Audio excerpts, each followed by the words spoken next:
Hello and welcome. This is Somnath और आप देख रहे हैं जंबो स्मैशर। आज का वीडियो एक एजुकेशनल वीडियो है। आज के टॉपिक है फंडामेंटल राइट्स। तो फंडामेंटल राइट्स होता क्या है, जो हम जानते हैं हिंदी में मौलिक अधिकार। तो फंडामेंटल राइट्स के बारे में पहले हम जानते हैं। चलिए, तो फंडामेंटल राइट्स एक ऐसा राइट होता है जो एक आदमी को जीने के लिए उसका बेसिक राइट माना जाता है। Fundamental right is the basic right for a person to live in a particular country. So part 3 of Indian Constitution from Article 14 to Article 32 deals with the fundamental rights.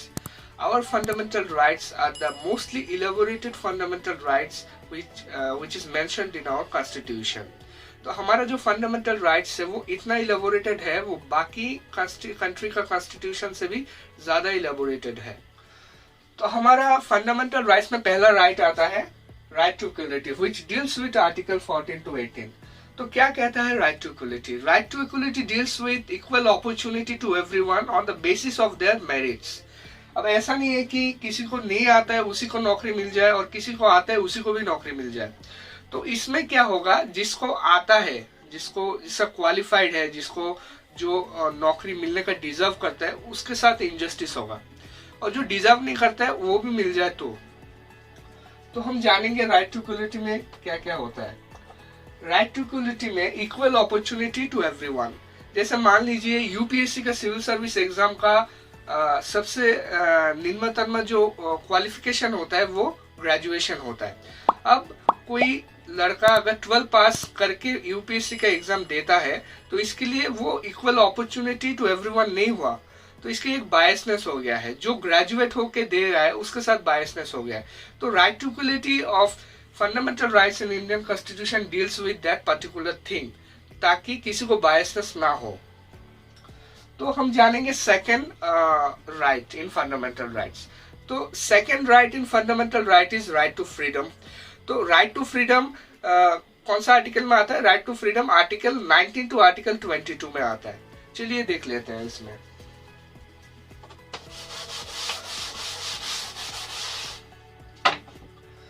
तो right to freedom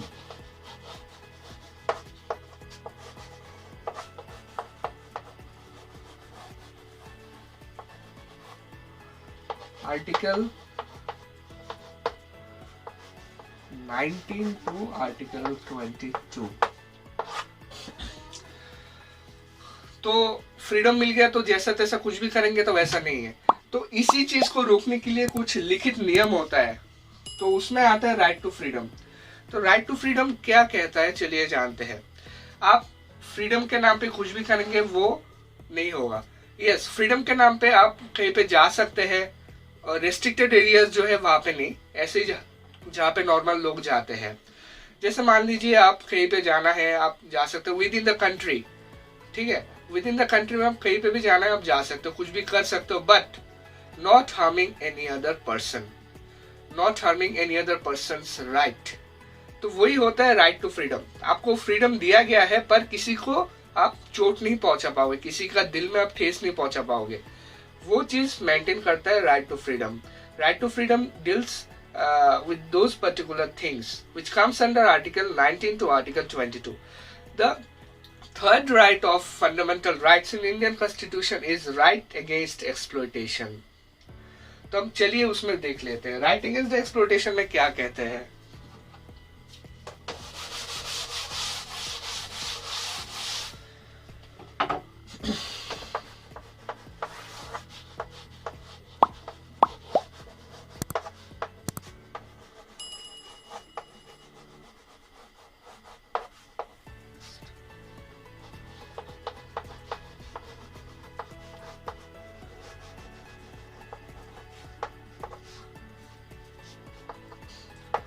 तो right against the exploitation चलिए देख लेते हैं इसमें। तो right against the exploitation comes under the article 23 to article 24। Article 23 to 24। तो exploitation से बचने के लिए भी इंडियन कॉन्स्टिट्यूशन ने फंडामेंटल राइट्स में राइट अगेंस्ट एक्सप्लॉयटेशन एक आर्टिकल रखा गया है। ताकि कोई आपको एक्सप्लॉइट नहीं कर पाए, और अगर एक्सप्लॉइट करता है तो उसको कानूनी कार्रवाई होगा उसके ऊपर। तो राइट अगेंस्ट एक्सप्लॉइटेशन में क्या कहते हैं, जैसे मान लीजिए आप एक ऑफिस में गए हैं, वहां पे हाँ जाने के बाद वहां पे आपका एक काम करवा रहे हैं, पर जो ऑफिस वर्कर है वो आपका काम ठीक से नहीं कर पा रहा है या फिर आपसे रिश्वत मांग रहा है। At that time you can raise your voice against him by your fundamental rights right against the exploitation.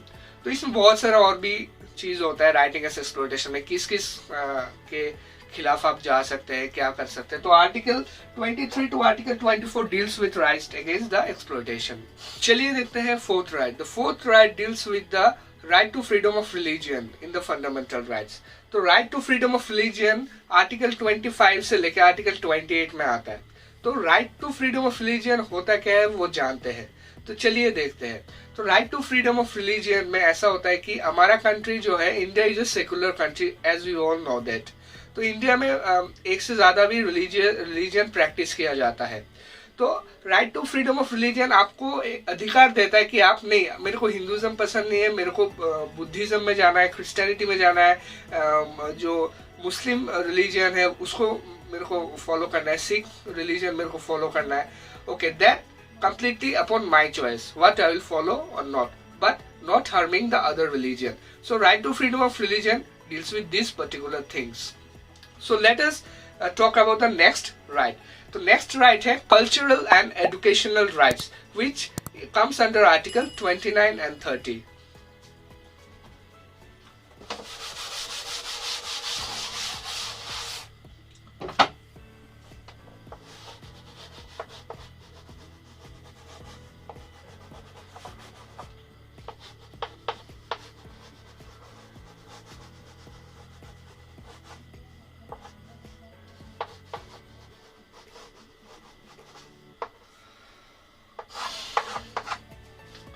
तो कल्चरल एंड एजुकेशनल राइट्स एक ऐसा राइट है, बहुत ही इंपॉर्टेंट राइट है फंडामेंटल राइट्स में, जो हिंदुस्तान का कल्चर है या फिर आपका जो कल्चर है, जैसे मान लीजिए मैं एक बंगाली हूँ या फिर कोई भी एक कल्चर ले लेते हैं, हाँ उस कल्चर को आपको बचाने का पूरा अधिकार इस फंडामेंटल राइट में कल्चरल एंड एजुकेशनल राइट्स दिया जाता है।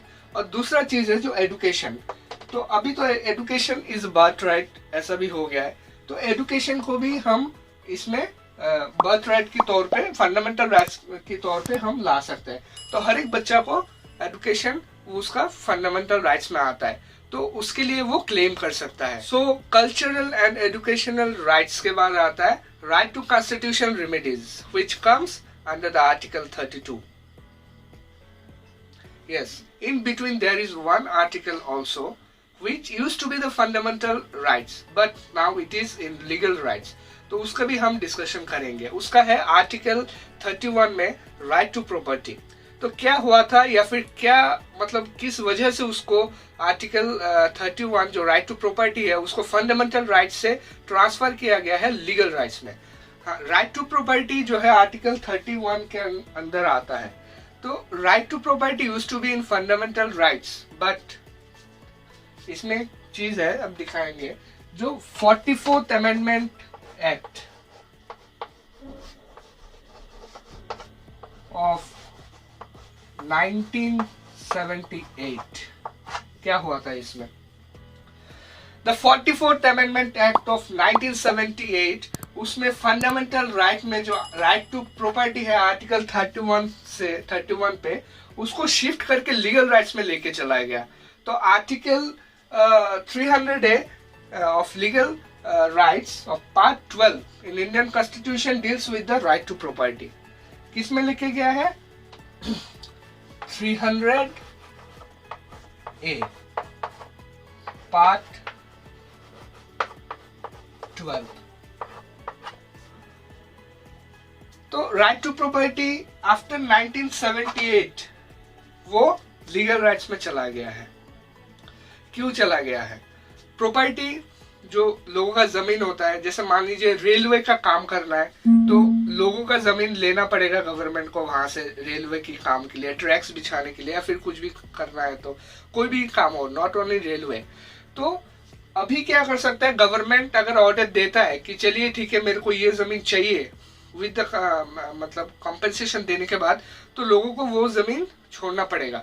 बट पहले क्या होता था, जब right to property fundamental rights में होता था तो लोग क्लेम कर सकता है कि नहीं मैं ये जमीन नहीं देने वाला हूँ, तब गवर्नमेंट कुछ कर नहीं सकता था। तो इसीलिए गवर्नमेंट ने भी किया जो राइट टू प्रॉपर्टी है उसको हटा के फंडामेंटल राइट से लीगल राइट्स में लेके चला गया है। तो नेक्स्ट राइट है constitutional remedies, right to constitutional remedies, article 32। तो चलिए देखते हैं लास्ट फंडामेंटल राइट्स क्या है। लास्ट फंडामेंटल राइट्स है right to constitutional remedies which comes under article 32। तो राइट टू कॉन्स्टिट्यूशनल रेमेडीज क्या है? राइट टू कॉन्स्टिट्यूशनल रेमेडी एक ऐसा राइट होता है जो आपका बाकी जो फंडामेंटल राइट्स है 1 से लेके 5 तक उसको करता है प्रोटेक्ट। तो जैसे मान लीजिए आप कहीं पे जा रहे हो, ठीक है, उसके बाद किसी पुलिस वाले ने पकड़ के आपको जेल में डाल दिया without any reason. At that time you can rise your voice against that particular person harming your fundamental rights by right to constitutional remedies which comes under article 32. And right to constitutional remedies is also known as the heart and soul of Indian constitution. ये किसने कहा था? Doctor B R Ambedkar ने heart and soul of constitution बोला था right to constitutional remedies को। तो चलिए आज की वीडियो यहाँ पे खत्म करते हैं। जाने से पहले वीडियो को लाइक, कमेंट और शेयर जरूर कीजिएगा।